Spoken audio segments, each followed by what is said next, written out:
Wonderful. So, yes, thank you, everyone, for coming along, and thank you for getting questions so we can have a good Q&A. As I said, I will try and get through the content quickly so we can have decent conversation. I would have loved to be there in the room with you. I know it's always better to be in person, but this will have to be a good second best. So, I'm going to introduce myself for those of you I haven't met before. I'm going to talk about what we're going to talk about today, which is design management in the tech or the product space.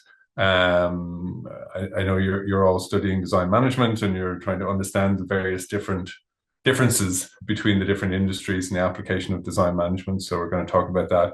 We're going to talk about XFN roles, which is cross-functional roles. So that's the partners that you work with within my industry and within different industries adjacent to tech. And then we're going to talk about the variables. So the things that you may know about in design, such as the craft, but then the other things that are very important for being successful as a design manager. And these are variable in every company. Then we're going to talk about the design manager's role quickly, and then we're going to talk about effective teams also quickly. So gathering questions as you go through those and see terms you don't understand or don't know, or questions areas you want to dig deeper into, please just take a note and then I'll try and get to question time as quickly as possible. Okay, so as you know, my name is Rich. I design software, hardware, services, and brands for a lot of different companies. I'm about 30 years doing this. I've worked across a lot of exciting projects. And I'm going to talk about the role of design managers in tech or in product. I'm hoping that this is broad enough. As I said, I've worked across software and hardware and service and brand. So I'm hoping this would be suitable for all of those areas for you to understand a little bit more. I'm going to start with cross-functional partners, or XFN as we call them. You can't get anything done without other people. And a design manager on their own is not very useful. So cross-functional partners are super important. In the area that I'm in, I'm in large organizations, this is the type of list of cross-functional partners that you would have. This is not extensive or exhaustive. There are more. There are more people as part of the teams in these giant companies that get this stuff done, that get product built. And these are all the people that we need to work with to be successful. As a design manager, you could be designing this subset of people: experienced designers, researchers, visual designers, motion designers, creative directors. There's a lot of different people within that craft. You could be working with just product designers who wear multiple hats, who do many of these roles themselves. They do the research, they do the UI design, they do the motion design. There's a lot of different variants that you can come across as a design manager within this industry. Or you could be dealing with specialists in each of the roles. So you could be managing visual designers, content designers, UX designers, motion designers, researchers, all within the space. So they could be specialized. And then there's a mix of all of the above as well. Again, it depends on the size of the company, depends on the stage of the company, it depends on what way the company operates and what way it's structured, what type of partners you'll be working with or managing within your team. Happy to answer any questions at the end about any of those roles or the split of those roles or what it looks like in different companies, because different companies do it different ways. And generally, we're talking about design or UX and engineering and product, and they generally wear multiple hats, and they generally cover like a lot of these things that you see in the background. So, design wears multiple hats and does multiple design things. Engineering does, front end engineering, there's back end engineering, there's mid tier, there's infrastructure, there's planning and ops and security, and there's like a lot of different hats that engineering wears. And then product does a lot of product planning and product management, understanding the market, understanding the pricing structures. So it depends on what size the company is as to what these roles do. And if you're in a startup with 3 people, you will wear all the hats and you might outsource some of the hats. If you're in an organization, as I said at the start, where you've got all of these people, they all wear a single hat and they're all of these individual roles. So it depends, and I'm happy to talk through that depends. But it means there's no one answer, and no 2 companies are the same. There's no framework that you can look at that says this is how it works. Welcome to the world of design management. Go. That's one variable is the people and what they do, what their roles are, and what hats they wear, and then there are other variables. So you will manage the craft as a design manager in the tech space. If it's any of these people, if it's visual designers, content designers, you manage their craft. They execute their craft, and you help them develop and execute that craft. That's the baseline. You will have to do that, and you will have to understand and manage the variables. And I think the variables is the bit that I'll spend a bit more time on than the craft, because you can Google the craft. You can find out what a motion designer does or what a visual designer does, and so on. That's not difficult to find. But the variables is the bit that people often forget about, or don't know about, or learn the hard way, or have to educate XFN partners about. So 3 variables, or 3 areas of variables. One is structure. So a company has a size and a stage of development. So depending on the size, it depends how many resources you have. Some teams I've worked on have thousands of people working in them. Some teams I've worked on have 2 people working on them. So the resources vary, and is a variable you need to understand according to the size of the company. The structure, what way the roles are, what way the roles are rolled out, and how people work between each other, or work and communicate with each other, is based on the structure, the complexity, obviously. And then what stage the company is at. Is it at a hyper growth stage, in which case you need to chop and change, you need to redesign yourself, reinvent yourself very, very quickly all the time? Is it at steady growth? Are you at a stage where actually a lot of people rely on your infrastructure and your software, and you can't change very quickly? You shouldn't change very quickly. You should change it in a very considered way, but it's still growth focused. And then, is the company pivoting? Is it pivoting from one thing to another thing? Is it recovering from a nosedive? All of these things are variables that you need to understand about the structure of your company to be able to be a good design manager, be a great design manager. The next one on the list is clarity.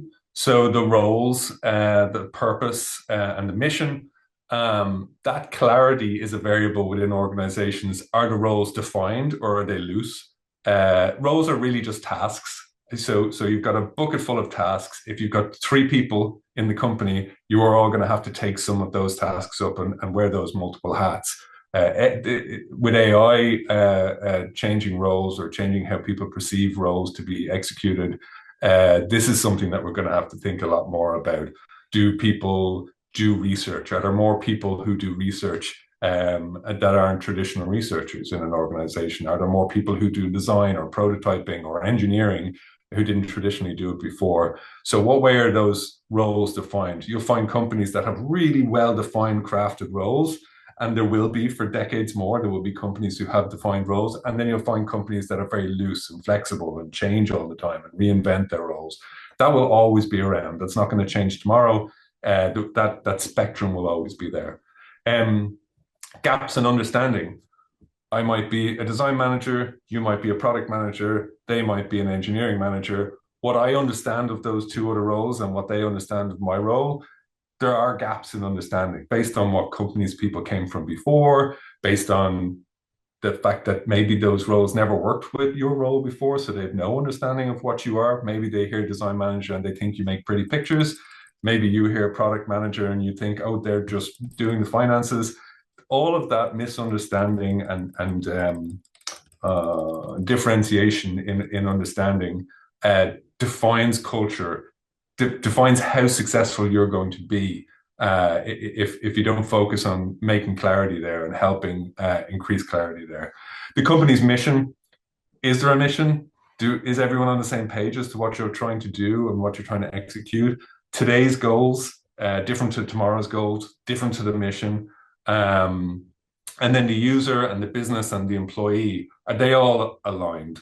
Is the employee wanting to do one thing, the business wanting to do another thing, and the user wanting to do another thing? That's a terrible situation. Is someone managing that? This is a variable that, as a design manager, you need to be aware of. Uh, and then culture is the third one, the behaviors and motivations. So, what do you want the company to be? What's the leadership voice you have? What's the leadership voice of the other leaders in the organization? Are you modeling the behaviors you want? What's your brand? Is your brand serious and it means business? Is your brand fun and expressive and creative? All of these things reflect on your culture and define your culture, and then define the behaviors of the people in your organization.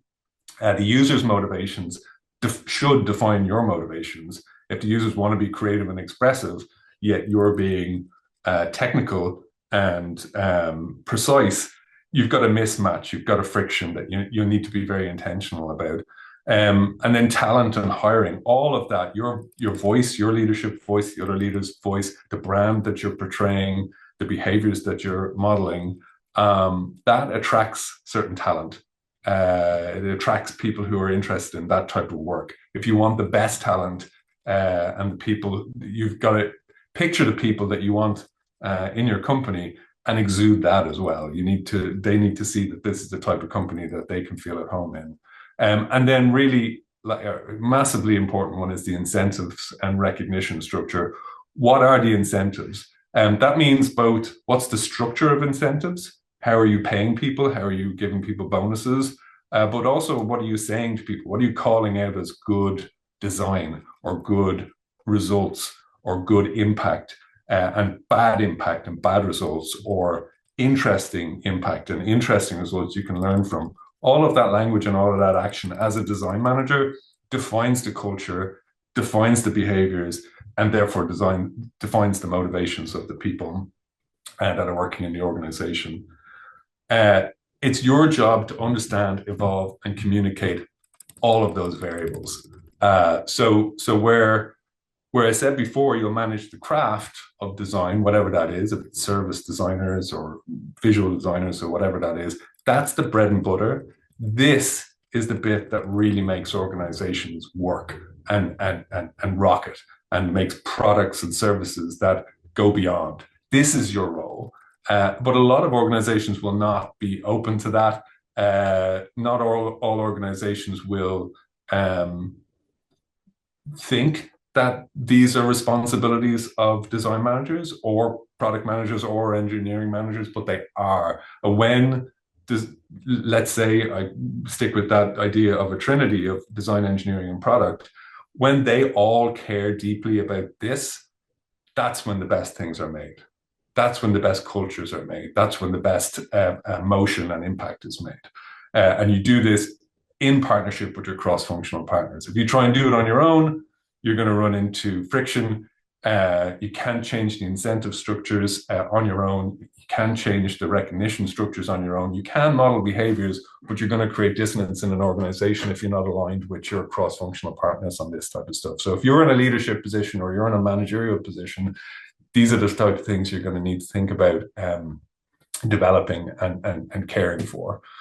So yes, your role, managing the craft, that's definitely part of the role. Understanding and evolving and communicating the variables, super important and not part of design school. And then some other things that you have at your disposal that are very, very important is storytelling. Storytelling is your superpower. So as a designer, you're learning how to tell stories, how to translate disparate information into stories, into a narrative, into an engaging structure that people will think about and it resonates with their sensitivities. So that is not a skill that every discipline has, and it is your superpower. Humans like stories, humans like narratives. Everybody in this room has a different perspective are as many perspectives of, let's say, this presentation as there are people in the room. A story aligns people and homogenizes that narrative into something more basic, more grokkable, and um, less disparate.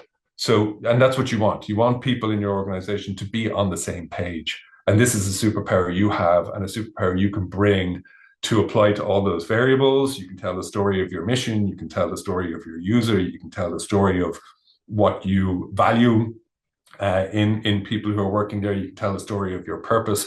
All of these things are things that you can pick up and do, and are not generally something that an organization will turn around to you and say, you need to do this. Here, this is your job. I need you to explain the mission. I need you to explain the culture. I need you to explain. That's something that you step up and do, and that design can bring to enhance organizations. You also have the tools to help people be heard and to align perspectives. This one is like something that you've gone through, and you have post notes on the walls. You've done design sprints, maybe you've built prototypes, you've done journey maps, service maps, story maps, frustration stories. All of these tools are the tool bag that you bring that helps an organization communicate with itself.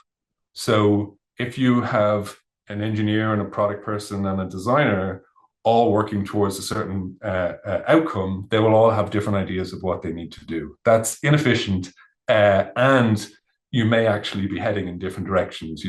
And that's bad for the user, bad for efficiency, and then bad for your mental health, because like you're running into problems, you're running into friction, you're not being as optimal in the purpose that you're trying to execute.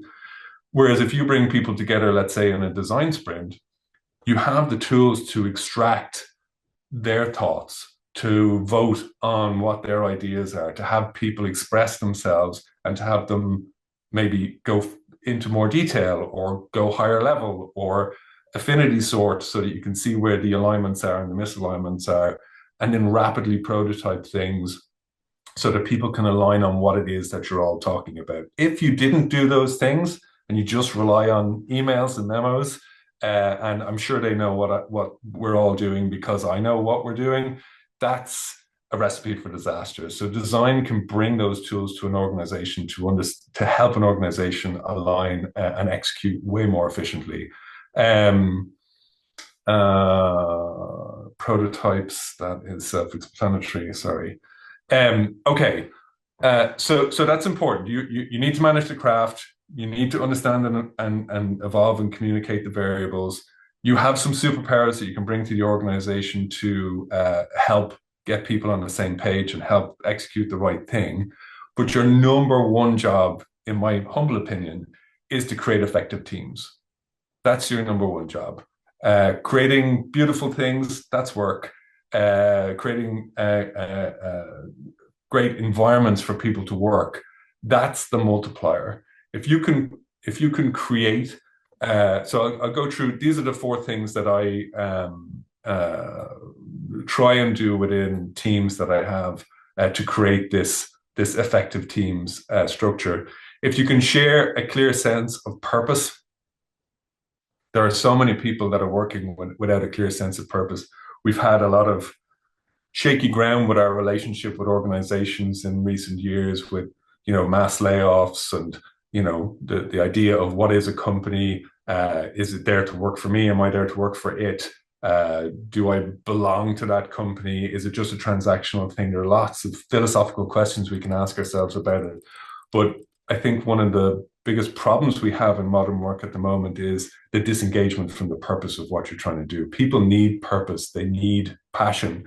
They can find it outside work if they want, and they should. But if they don't find it inside work, that's a good 8 hours where you're really just clocking it in. And if you bring passion and purpose to work, there's just no outcome like it. There's just nobody can compete with a team that's passionate about the purpose that they're executing. So that's something that you can do. You're able to tell stories. You're able to see the variables. You're able to turn that into passion and purpose. And that's how you can create massive value as a design leader within an organization.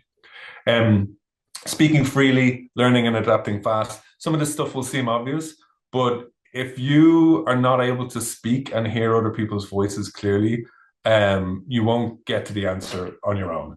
There are plenty of people who have the internal arrogance to think, oh, I know what we're doing and I know what we should do. And if everyone would just do what I said, we would get there. That is not the way to develop great products, great services. I've seen it. I'm 30 years in the business. I've seen it work amazingly, and I've seen it work horrendously. And it's always the same. Everybody has a bit to play. Everybody has a perspective. Everybody could say just something that changes your opinion, that changes someone else's opinion, that creates another outcome or another insight. Something that's said that's not recognized at this point in time, but when you find out that your experiment failed, it then comes back into play and there's an aha moment and you run on again. If you create that environment, again, not all companies are created the same. Some companies, the culture will not take that. You need to create the culture. Some companies, it's more than you being able to create the culture, but this is the culture that you should look for when you're looking for a job. And it's the culture you should try and nurture within your own teams if you're managing people. Progress is experimental. Again, you can live in the fantasy that the idea that you have your team execute, that you implement, is the right idea, and that might feel great. But in reality, none of us know.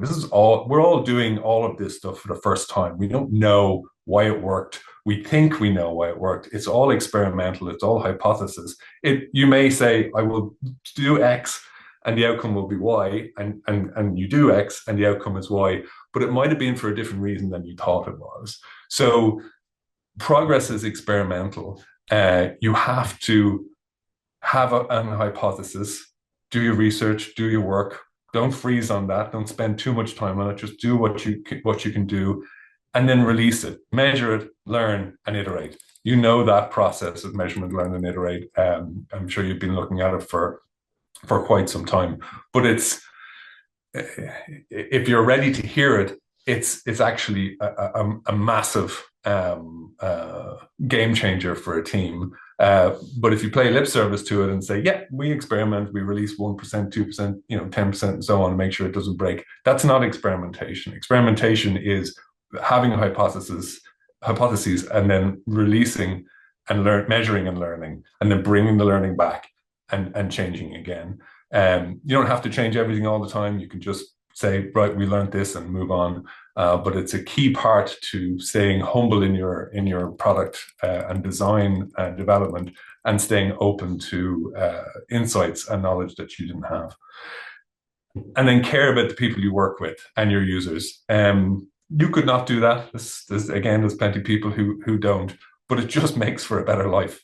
It makes for better outcomes if you actually care about your users, if you have passion and purpose and you care about your users and you care about the success that you want to bring to them. If you're working in, let's say, working in Medicare, health, or med tech, if you're just designing software so that it's usable, fine. If you're really passionate about like saving the time of doctors and nurses and patient outcomes, that changes the ball game. If you're jamming with the people you're working with and you really enjoy being with those people and you care about them, it also makes a big difference in the outcome of your work. So I think those four things, for me anyway, while maybe some of them sound a little fluffy and a little nice, if you work towards them and you actually nail it and you can create this environment, that's when teams absolutely sing. That's when you can create work that's the best work of your life, that you can look back on and say, that was the moment where this team was humming and it created stuff that just was beyond what we had imagined we could do. Okay, I think that's it. I think I nailed the timing so that we have enough time for questions. Great. So who have questions? You were all writing. Don't be shy. Okay. I can... Alessandra, you have one question? Yeah. Super. So I give you the mic. Awesome. Okay. Yep. Hello, Rich. Thank Hey, you for your hey. time. Hi. Um, I have a question about the caring aspect, which is a key component in creating that team atmosphere that we're all working towards. Hmm. It feels for me nowadays people are almost terrified of caring. They are terrified of that caring and investing their time in things or attaching themselves. Where do you think this is coming from? Because I think it's quite a problem nowadays. And I understand, I mean, it's a difficult world to live in right now, but how do we overcome that? Or how do we help people not be scared of caring? Because Yeah. caring is cool, Sharing actually. is cool. I love it. Yeah, It is caring is cool. very cool. It is cool. Yeah. I think it's bigger. I think it's such a great question. I don't know is the macro answer. Um, I think it's not just a problem in work. I think it's a problem society at a societal level. I think we're disengaging a lot from community. We're disengaging a lot from each other. We're becoming more insular. We're spending our time in our own worlds and are in our own consumption and our own bubbles. Exactly. Um, and I think it's probably related to how we behave in work as well. But we also have this um, move away over time from the traditional idea of your company and a company for life or a job for life, and now there's you have several jobs or dozens of jobs in one work life. Um, you have several careers now in one work life. And I think that creates some disengagement as well. So you've got the societal disengagement in general. You've got the work sort of mutual respect where it's like, oh, I work for SBB and I've worked there for 40 years and I'll get my watch at the end and, they look after me and I look after them and so on. And this sense of belonging. And I think at least in the tech industry, there was a great, if you call it great job done, making people buy into the reason that the company is doing what it's doing and the change it's trying to make in the world.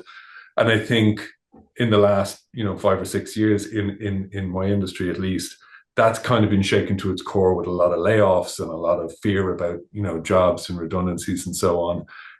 That people say, oh, the company could just at the flick of a finance balance sheet, I mean nothing to them. So, and then I poured my passion into it, and now I mean nothing. And there's a lot of narrative around that at the moment. And we saw the first layoffs that we had. We saw people talking like that and saying, well, maybe I'll just do the job then, and I won't give myself, I give my all into this type of thing. And I don't buy into that. Yes, a company is a company and it's there to make money, and that makes sense. And no, you shouldn't be so wrapped up in it that if the company decided that you weren't to be there anymore, that you're devastated or you should make sure there's some resilience in there to that situation because that's a reality. But does it mean that you should just disengage passion, that you should become dispassionate for your work? I absolutely don't think so. I think you should be passionate about your work, and it's not up to the company to decide whether you're passionate about your work. You should be passionate about your work. And if you don't like that work, then I think you should try and find stuff that you can be passionate about because it's your life, and it's better to spend your life in a state of passion than in a state of dispassionate apathy. Thank you so much. Thanks. With no solution, but be the change you want to see, create it. I mean, I'm trying. Can you see the question in the Q&A from Mauricio? Any other questions? Don't be afraid. The question you have might be a question someone else wants to say. Can you see the question in the Q&A from Mauricio? I wonder about caring about your users, about their instances where there's a conflict between business alignment, the bottom line, and users' interests. How do you deal with that? Yes. Yeah. I mean, there are companies that are famous for their dark patterns.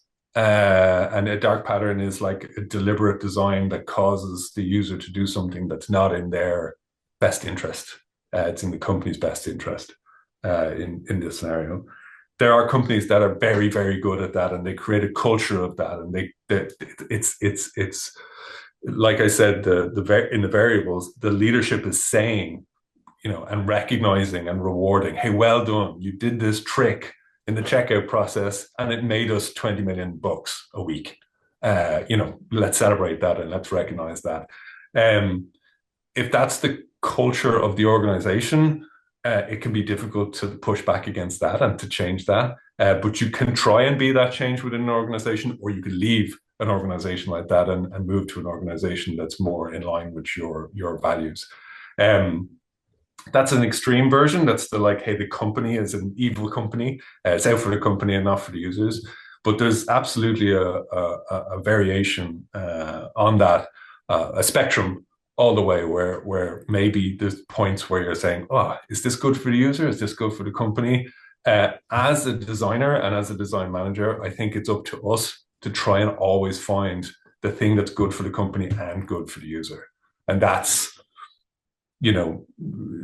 I think there's always a solution in there. If it's like, look, we need to increase the cost of this product by 10% for users, you're the one who pushes to say, okay, well, users won't like that. So let's see how we can find value that they will be able to equate to that 10% increase. And let's put it in a tier or a pricing structure that will allow them to go, okay, I would buy that 10% extra value because that's valuable. And it from your research, what's valuable. Is it in these meetings being able to have notes or have an AI, take notes or send minutes out, or, and then you put that in a paid tier, you can charge 20% for that and half the people sign up for it and you have your 10% increase. That's the type of understanding of the business and the users you need to have to not just do evil and create dark patterns, but to actually have benefit for the business and benefit for the user. Does that answer the question? Is there a follow-up on that? Okay. Pop it in the chat if there is, if you wish to. Yes. Question in the room.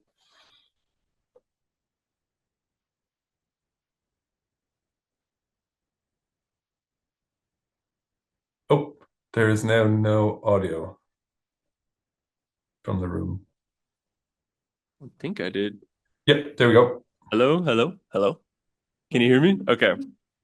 Thank you. My name is Nick. Earlier, you talked about the importance of speaking freely, listening, and adapting quickly, adapting fast.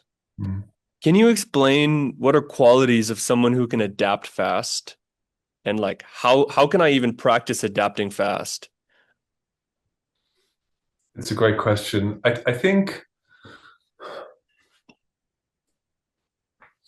it's definitely a skill, so it needs to be developed. I don't know that any of us have it just pure naturally. Maybe there's a nurture element in there where you've been exposed to that sort of mindset. But you can certainly recognize how adaptive you are. Do you have a growth mindset? Do you, when you come across a problem, do you dig in and say, no, this was so-and-so's fault, and this is that person's fault, and they didn't do this, and they didn't do that? Or do you turn around and go, okay, what could I have done to make sure that we didn't hit that wall or we didn't have that problem? So I think you can see how adaptive you are or how closed-minded or open-minded you are. And then I think you can practice it in reflection. So you can ask for feedback, which is fantastic. In the right environment, feedback is a gift. But being able to give feedback is also a skill.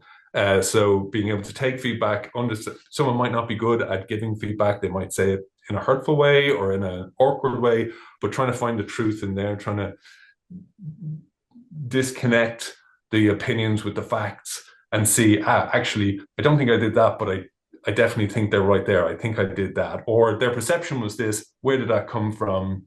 And it's not detrimental to get feedback. It's only how you deal with it is the potential detrimental bit. And I think the more you do that and the more you listen to the feedback people give you, the more capable you are of adapting, because then you're practicing, oh, that's a trait I have, or that's a way I do things that I can or should change. So it's a practice, I think. And there are some organizations that bake it into the organization. Netflix has albeit possibly harsh, feedback culture. Facebook, Meta has a very strict feedback culture where you're supposed to be able to, and you're encouraged and rewarded and motivated and incentivized to give feedback often, and to hear feedback and to work on feedback. So you can put it into your culture, you can create it in your culture, but it needs management. There is another in the Q&A, another question after Mauricio's question from Darius. Great. In a company with a highly diverse workforce, for instance, across different generations and with varying attitudes towards gender inclusive language, how can a consistent linguistic approach be established? How can the company ensure that everybody pulls the same direction? And what criteria should guide decisions about which inclusive language forms, e.g. asterisk, colon, etc., are integrated into the corporate language manual? Maybe you can explain with structure, clarity, culture model. So culture is often bottom up, and it's often created by the people in the organization, but it's also totally possible for it to be top down as well. You can define what the culture is. When you're in an organization, if you're, let's say, gender inclusive language, I've been in companies, so I do advisory work as well. So I've been in companies that are an older generation, and they're like, no, we don't do that. That's silly, or that's, we're not an American company, or what have you. And then I've been in companies where it's defined in the policy that this is what we do. This is how we behave, and this is how we act, and this is how we behave with each other, and this is the level of respect or communication, and this is how we refer to people. We all put our pronouns after our names in our email signatures so that we're signaling the change, that it is right and proper to recognize people by the pronoun that they wish to be identified by.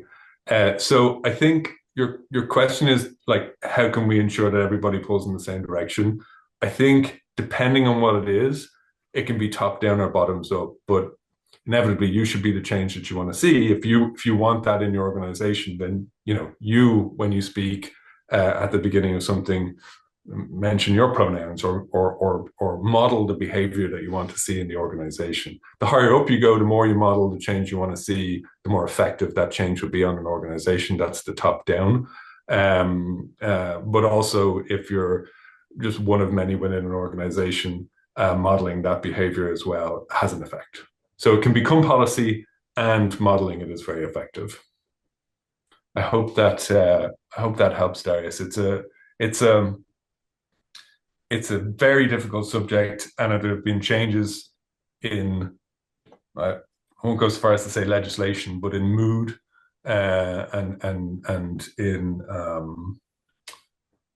the political landscape that have made things even more difficult to maintain and change. But yeah, you got to stick by your truth. Great. Thank you for answering that question. I think the chat said that, or the Q&A said that it was clarified pretty well. So thank you for that. I had a question kind of like as a follow-up, because you were mentioning bottom up and that culture is created from a bottom up. I was wondering if I'm positioning it myself or putting what you just explained or talked about in the slides onto my situation right now. I'm a sustainability intern at Medtronic, which is a medtech company. And I'm very lucky to call myself a member of an already design manager-ish team. But I wonder, I don't have the position as a design manager. And I am in an entry-level position in that sense. I wonder what I want to ask you, because I can't really fully ask you a certain specific question, but maybe you can just elaborate and share your opinion. How do you practice and curate skills, speak up as a newbie as someone that's very young, because recently I was asked, bring something innovative. And I was like, sorry, but I cannot just out of nothing bring something innovative.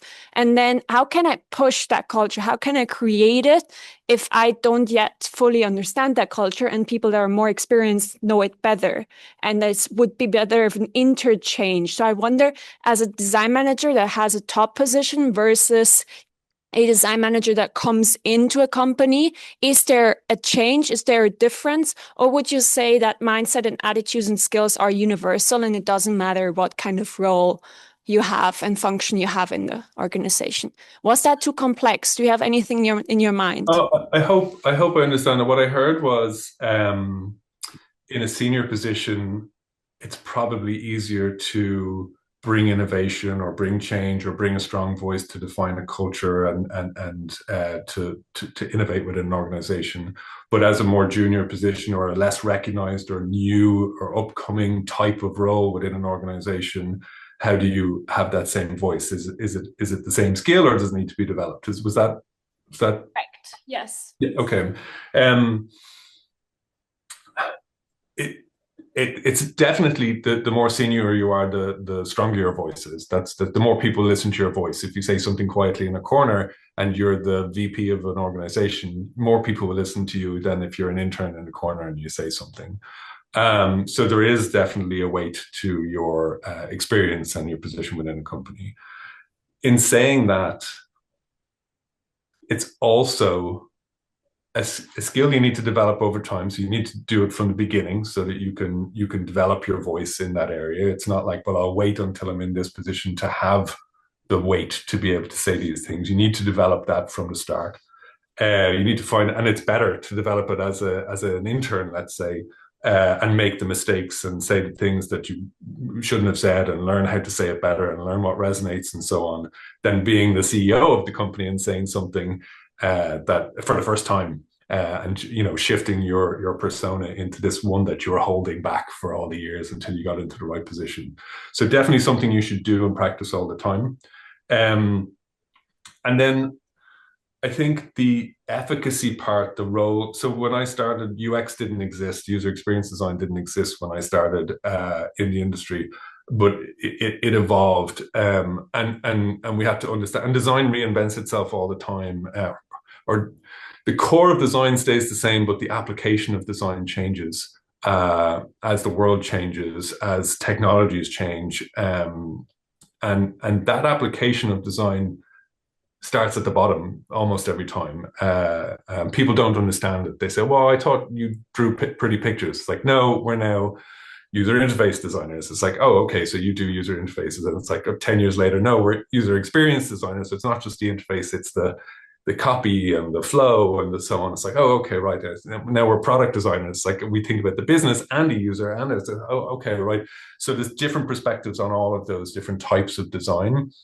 And I think if you're coming into an organization at the bottom, the same tools will get you moving in the right direction as the tools that people use to make sure that whatever evolution of design is applicable within a company, and that is be useful.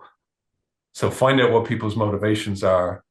If that's monetary, if it's the position they're trying to have, if it's the passion and change they want to see in the world, whatever it is, find out what their motivations are and solve problems. Be a solver problem. If someone asks you to bring something innovative, find something to bring in innovative. Even if you fail at it, bring something to the table. Try and solve their problems. You go, okay, well, what are your problems? What are you seeing? Ask everybody in the organization, what problems are they seeing? What blockers are they seeing? What's not efficient? What's not effective? You may not be able to solve any of it. You may be able to solve 1% of it. But everything that you do solve, everything that you connect, every person you say, hey, you should really talk to so-and-so who has access to data that might tell you, the answer to that problem. Every time you do that, you build up your credibility and you build up the credibility of the role, and you learn how to do that and you start modeling the behavior that you want to be.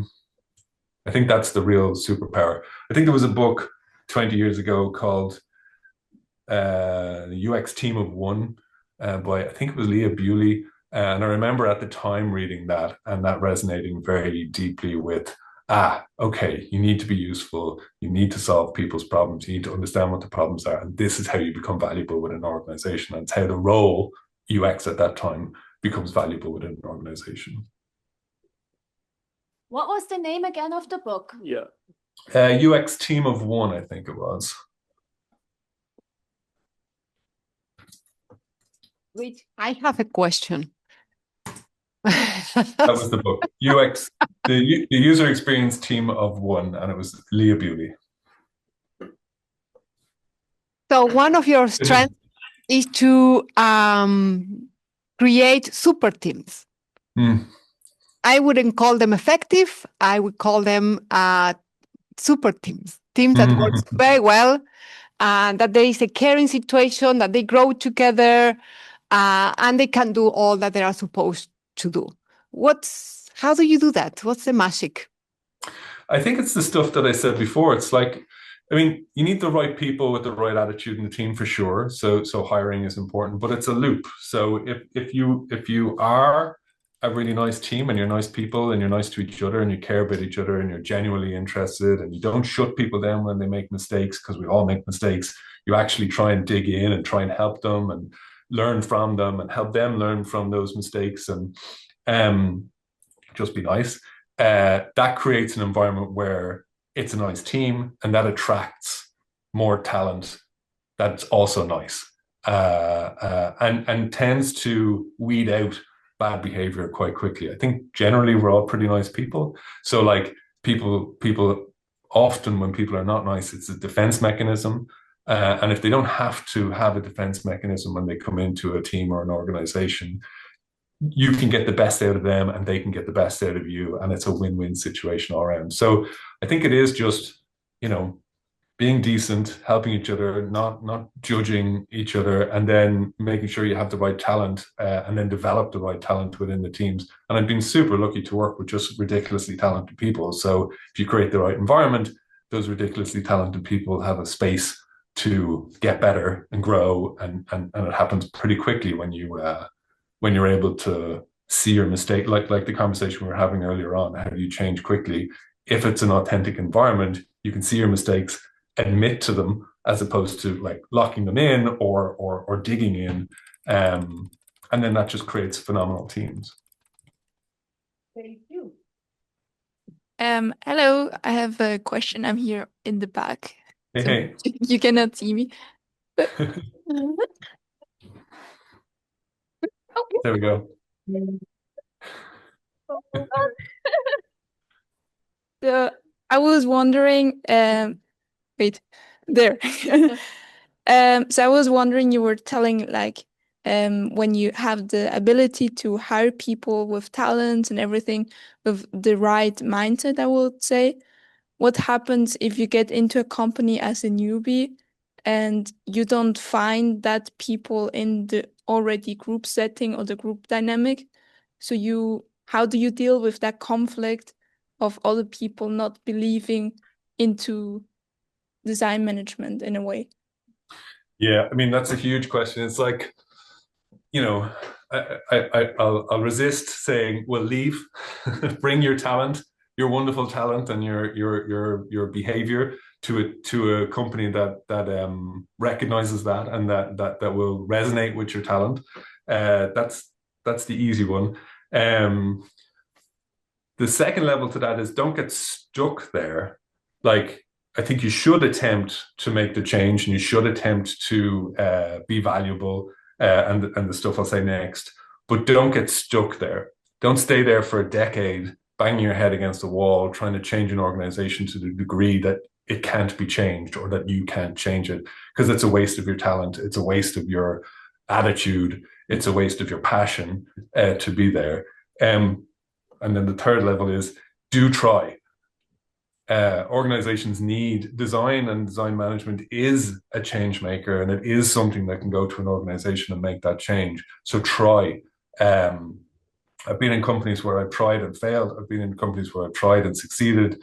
I've been in companies that already the door is open and you can just walk in and it is that change already, and then you can just shine. But part of our job is making that change, is designing teams and designing organizations. It's not just designing the product and designing the system, because the organization is the thing that designs the product and the system, and the organization needs designing, and you've the skills to do that. So like I mentioned earlier, look for the problems to solve, show the value of the things, the tools that you can bring, solve the problems that people have and understand their motivations and incentives.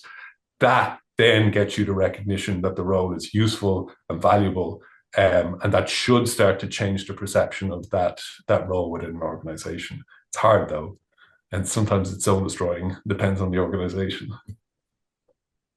But don't get stuck there. That's the big one. People get stuck. So many people get stuck in a job forever because they're banging their head against the wall, expecting people to wake up and hear what they're saying, and that's not healthy.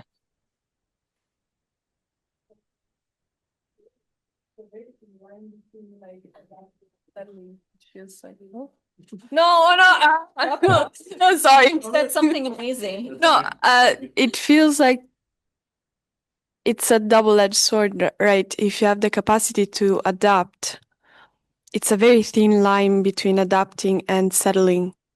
And we are creature of habit. So creating that comfort zone, it's a vicious cycle of hell.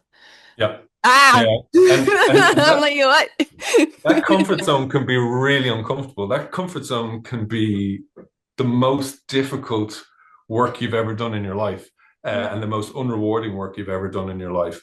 That comfort zone is just not and it's so easy to be there. I've seen so many people and mentored so many people out of that comfort zone that it's like an abusive relationship. It's like you sometimes you're in it and you can't see the wood for the trees, and you need someone else to help you see it. And that's why I say, be careful, don't get stuck. Like, be aware that you can get stuck, and if you're there for too long, you're not seeing the change you want to see, you'll always be frustrated. You're a designer, so you'll always be frustrated. You'll always see the problems. You'll always see the cracks. You'll always want to solve it.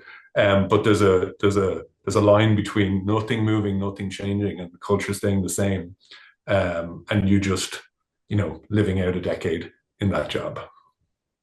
I think Mauricio had a follow-up question in the chat. Have we time, Guillermina? How are we doing? Yes, we do. Go ahead. Okay. Another one, interesting insights on communication, storytelling, and alignment. It seems design managers' work may involve a lot of PR and emotional labor. Do you think this is because organizations undervalue the design function, or because designers have a special transdisciplinary ability? So I think that's part of our job. I think often design is ambiguous. Even to a designer's, design is ambiguous. Even the conversation between art and design, are they the same things? That, and I don't know how, but that's ambiguous. People have conversations about that.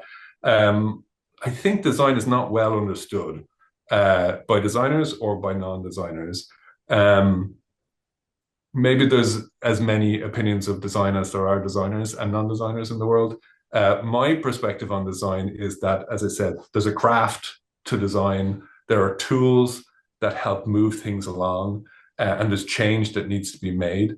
And all of that together is the role of design. We share it with cross-functional partners. That stuff about looking at the variables, all of our cross-functional partners should do that in a healthy organization. The product management team, the engineering team, the marketing team, so on, should look at the organization and work together to drive those variables towards a better outcome. But we do have particular skills or are trained. We're nature or nurtured to be empathetic and to be narrative and to understand and trained and experienced in seeing human behavior and reverse engineering that, or trying and iterating different solutions to see if it works. So it kind of is in our wheelhouse to do this type of stuff. So it is a lot of PR and emotional labor, but I do see it as part of our job. Or we could just be a pure individual contributor who's working on a craft, and then that's fine. That's also design. It's like, I do motion design. That's my thing. I work on that. I don't want to change the organization or develop it or build it or change the culture here. And that's fine. but that's where design gets blurred, because people see this person just doing motion design and this person looking to redesign the organization, and they both call themselves designers or design managers. I hope that answered the question. Yeah, I think there's actually another question in chat though. This Deborah's question. Yeah. Do you have any advice for candidates on how to assess whether a company's design culture would be a good fit for the company before joining? I mean, only speak to people in there. Not a lot of companies publish their stuff. Like some companies' design teams have an Instagram page or have a Substack, or the design manager publishes their thoughts or their musings on X or whatever it is. So trying to find that out and trying to find out what the leader is into and what their culture is one. Finding people in that organization and setting up some time with them to talk, hit them up on LinkedIn or find someone who who knows them, and chatting with them directly and finding out, interviewing them about it. And then if you're lucky enough to get to interview stage, you need to use it as an interview back. I know people say that all the time. It's like, oh, this isn't just an interview for us interviewing you, this is you interviewing us. And they don't mean that. They mean, no, we're actually interviewing you. Like, we get to decide whether you get the job or not. You still need to use that as an opportunity to find out what the culture is like in the team.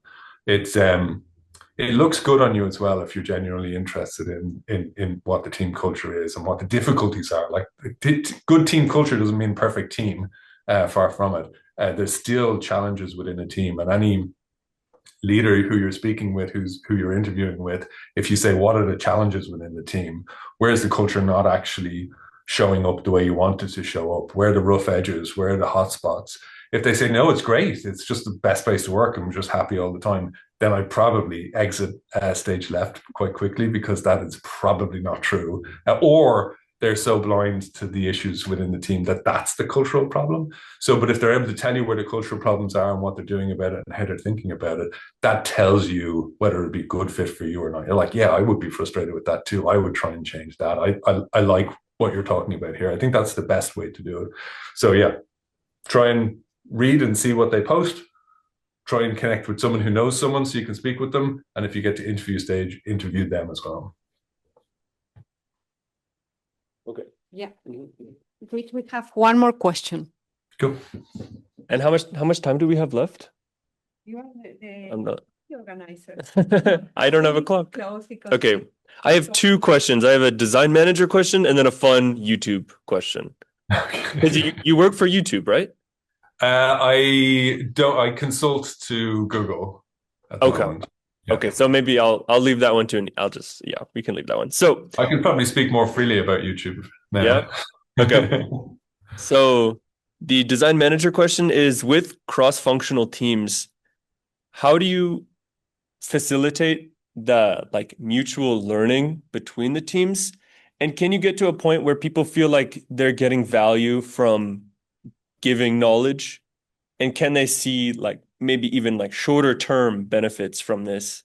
So it doesn't just feel like another checklist, another responsibility, but where they're actually taking part in an ecosystem where they're giving and receiving and they see the value in it. There is I don't know if you're aware of a process called the design sprint. I know there's a lot of things called design sprints, but it's the process called the design sprint that's out of Google. I think there's a book on it. Let's see. I don't remember the person's name who came up with it. Anyway, and they've evolved it since to a next stage, because there's flaws in it and there's gaps and so on.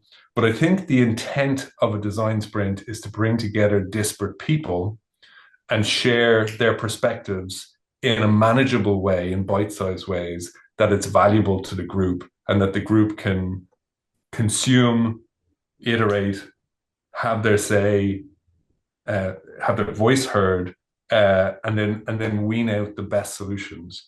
And I think the core of that is something that may not suit some organizations or some design problems, but I think the core of that should be understood by designers so that they can try and replicate that in their organizations. A lot of organizations are very, that's the business team, we're the design team, they're the marketing team, we're the this team.